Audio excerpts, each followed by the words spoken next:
In the small town of Ridgewood, everyone noticed him, but no one really saw him. Every morning, like clockwork, an old man would walk down Main Street.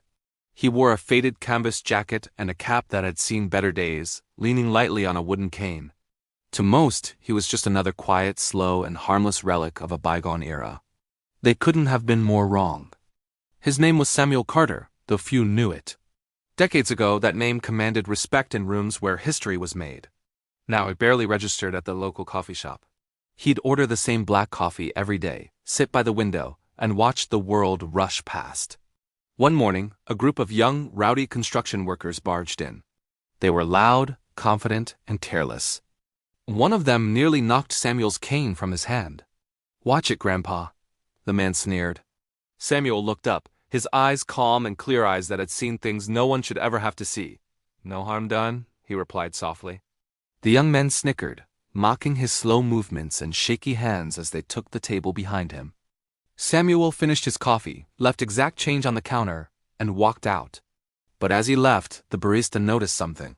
The old man's jacket had shifted, revealing a small, scratched, but unmistakable pin, a combat infantryman badge. The real trouble started later that week. The same group of men were drinking behind the hardware store, causing a scene. They cornered a teenage boy who was just walking home from work, blocking his path and laughing. That's when Samuel emerged from the shadows.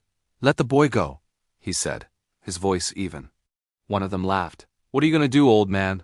Gum us to death?" Samuel didn't raise his voice.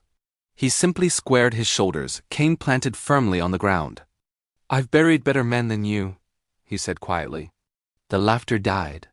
The biggest of the group stepped forward and shoved Samuel's shoulder. His cane clattered to the pavement. And that was their final mistake.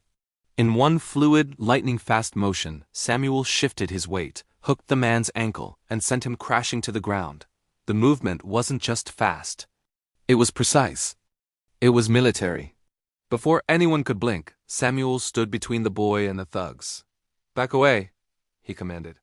Sirens wailed in the distance.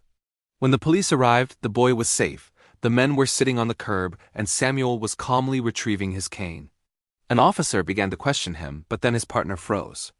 He saw the pin on Samuel's jacket, then the name faintly stitched on the inside. His entire demeanor changed. "Wait, Carter?" he asked, his voice full of awe. Samuel met his gaze. "Yes." The officer swallowed hard. "My grandfather served under you in Korea. He said you saved his platoon."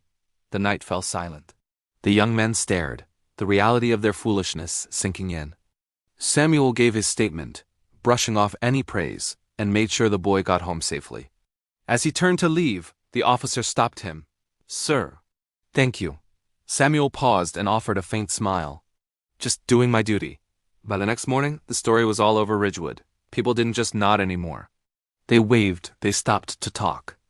The coffee shop put a small, reserved sign on his favorite table, but Samuel Carter didn't change. He still walked slowly, still drank black coffee, and still spoke softly. Because he knew something the town was just learning. True strength doesn't need to be loud, and wisdom never demands attention. They had all underestimated the old veteran, and in doing so, they learned a powerful lesson. Some of the greatest heroes are the ones you'd never expect. Thanks for watching. If you enjoyed this story, don't forget to like and subscribe for more.